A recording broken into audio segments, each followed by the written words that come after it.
네, 여러분 안녕하세요. 반갑습니다. 예비승무원들의 멘토 테디쌤입니다. 자, 지금 이제 날씨가 굉장히 더워지고 있고 테디쌤도 이제 반팔을 입고 이렇게 영상을 촬영하는 걸 보니까 아무래도 이제 여름이 왔고 또 그만큼 수시 1차, 2차도 여러분들 곁으로 성큼 더 다가오고 있다는 생각이 듭니다. 사실 저도 요즘에 목 컨디션이 좀 많이 좋지 않아서 수업하는 게 힘들지만 목소리가 좀 나오지 않지만 그래도 여러분들에게 좀 좋은 정보, 지금쯤 꼭 필요한 부분들을 좀 전달할 의무와 사명감이 있다고 생각해서 조금 뜨거운 물도 많이 마시고 해서 이렇게 영상을 촬영하니까 여러분들에게 좀 반드시 도움이 되었으면 하는 바람이 있습니다. 우선 오늘은요, 여러분들이 지금쯤 되면 가장 고민되는 부분 중 하나가 내가 과연 답변을 잘 만들고 작성하고 있는가에 대한 그런 물음표가 있을 거예요. 그런 부분들에 대한 고민을 느낌표로 바꿀 수 있는 좀 방향성을 제시해 보려고 합니다. 저는 여러분들이 좋은 답변인지 평범한 답변인지 심지어 나쁜 답변인지 이것을 체크할 수 있는 6가지의 체크리스트를 제가 준비해 보았는데요. 여러분들의 답변을 좀 고민해 보면서 이런 부족한 부분이 있다면 여러분들을 이끌고 담당하는 선생님께 반드시 이런 부분들을 제시하셔서 도움을 요청하셔야 기승전결이 명확한 답변이 될 것이고 또 이것은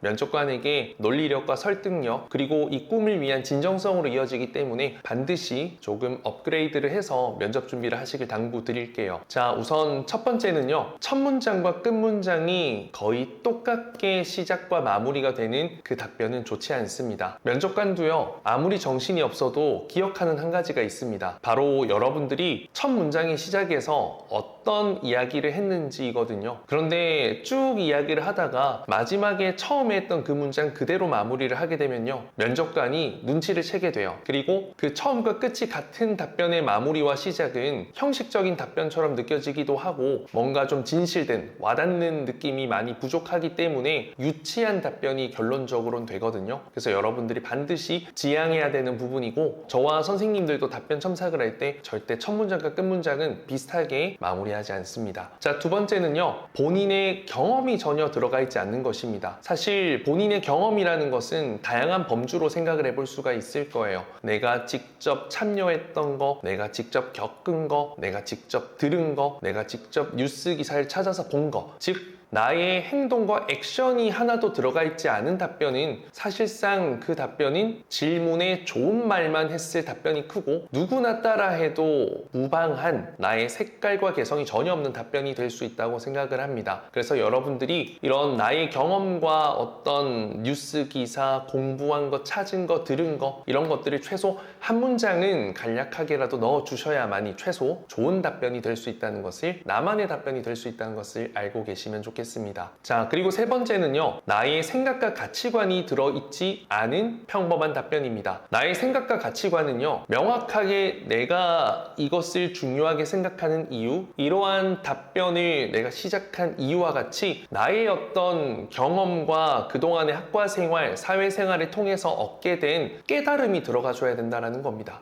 실제로 면접의 본질은 여러분들이라는 사람을 알기 위해서이기 때문에 결국 여러분들만의 생각을 이야기해주지 않는다면 그 답변은 좋은 답변이 될 수가 없습니다. 예를 들어서 승무원에게 있어 무엇이 중요하다고 생각하나요? 라고 했을 때 이러한 것이 중요하다고 생각합니다 라고 하고 바로 그냥 뭐 노력으로 들어간다든지 다른 이야기를 하는 경우가 많은데, 왜 그것이 승무원에게 도움이 되고 중요한지에 대한 그 서포트를 해줄 수 있는 두 번째 문장이 중요합니다. 그래서 여러분들만의 생각과 가치관이 어느 정도는 들어가 있어줘야 차별화된 답변이 되지 평범한 답변으로 될 가능성이 크다. 이 가치관 생각이 빠지면 이걸 알고 계시면 되겠습니다. 자, 그리고 네 번째로는요, 어려운 단어와 문장이 많이 들어간 것들이에요. 대표적으로는 뭐 사자성어, 속담, 격언, 그리고 일상 속에서 잘 쓰지 않는 어려운 단어들, 특이한 단어들을 선택해서 답변으로 많이 만드시는데, 면접 답변의 기본은요, 공감에 있습니다. 그래서 뭔가 살신성인 내 살을 깎아가면서 희생을 하겠다라는 건데, 사실 그렇게까지 할 수 있는 사람이 있을까요? 그리고 교수님들도 그런 이야기를 믿지 않을 겁니다. 이건 고등학생 입시 면접뿐만 아니라 성인 면접에도 동일한 것이고, 요즘의 트렌드는요, 정말 좀 담백하고 솔직한 나만의 단어와 문장을 만드는 것이 중요하지, 누군가가 만들어둔 멋진 단어와 문장, 명언을 쓴다고 해서 와닿는 시대는 지났습니다. 이제는 구시대적인 트렌드를 탈피해서 요즘 트렌드에 맞는 그 답변을 전국에서 객실 승무원을 제일 많이 합격시키고 있는 제 말을 믿고 듣고 따라주시면 되겠습니다. 자, 그리고 다섯 번째는요, 너무 뻔한 이야기만 하는 답변입니다. 뻔한 이야기라는 것은 형식적인 것을 이야기하거든요. 뭐 친구와 친구 사이에서 뭐가 중요하다고 생각하냐? 배려가 중요하다 생각합니다. 고객과의 관계에서 중요한 게 뭐냐? 경청이 중요하다고 생각합니다. 뻔한 이야기만 하는 거죠. 어떤 경청이고 어떤 배려인지 이런 구체화가 되어 있어야 그래도 답변에 차별화를 둘 수 있고 여러분들의 생각과 가치관을 느낄 수 있는 답변이 될 수 있습니다. 뻔하고 형식적이라는 것은요, 생각의 깊이가 전혀 들어가 있지 않다는 것이고, 어디서 누군가가 만들어서 1분 만에 답을 해도 금방 할 수 있는, 복붙할 수 있는 답변이라는 의미이기 때문에 여러분들이 너무 형식적이고 뻔한 이야기보다는 내가 일상생활 속에서 보고 듣고 느낀 점을 토대로 좀 좋은 답변을 해주시면 좋겠습니다. 마지막으로 여섯 번째는요, 굉장히 중요한 건데 모든 답변에 이게 들어갈 수는 없지만 저는 적어도 필살기가 될 수 있는 답변은 여러분들이 이 직무와 또 지원하게 될 회사 그리고 학과에 대한 공부가 분석이 좀 확실히 되어 있다는 것을 증명할 수 있는 거라고 생각을 합니다. 학과 공부를 정말 열심히 하면 누구나 알고 있는 인하공전 같은 경우에는 ENM, 보아 이런 거 말고요, 좀 특이한 특별한 인하공전만의 항공운항과만의 활동들이 있거든요. 그건 직접 발품을 팔아보거나 선배에게 물어본다든지 홈페이지를 들어가서 공부를 해봤을 때 가능한 건데, 그러한 것이 사실 되어 있지 않다면 이런 답변을 할 수도 없을 것이고 차별화도 보여줄 수 없고 이 학교를 향한 진심을 증명하기도 어렵습니다. 그래서 저는 철저한 직무와 회사와 학과, 학교에 대한 분석이 들어가 있을 때 여러분들만의 차별화된 답변을 보여줄 수 있다고 생각하기 때문에 가능하다면 여러분들도 선생님들과 함께 좀 깊이 있는 분석과 공부를 통해서 남들이 하지 못할 것 같은, 캐치하지 못했던 그 부분을 답변에 넣어주신다면 면접관님의 귀를, 마음을 사로잡을 수 있을 겁니다. 자, 이상 테디쌤이었고요. 이 6가지는 테디쌤의 주관적인 견해가 있지만 사실 그 누구도 부인할 수 없는 팩트 사실입니다. 제가 지금까지 좋은 답변을 정확하게 전달하고 표현하는 그 기술 2가지를 통해서 객실 승무원 합격 전국 1위와 또 한편으로는 항공과 학생들의 그 최소 인원으로 최고의 합격률을 만들어내고 있는 노하우이기도 합니다. 이 영상을 통해서 여러분들이 답변이 업그레이드되고 이를 통해서 좋은 결과로 이어진다면 제가 개인적으로 너무 뿌듯하고 행복할 것 같습니다. 이상 여기서 영상 마치도록 하겠습니다. 목소리 컨디션이 좋지 않아 죄송합니다. 감사합니다.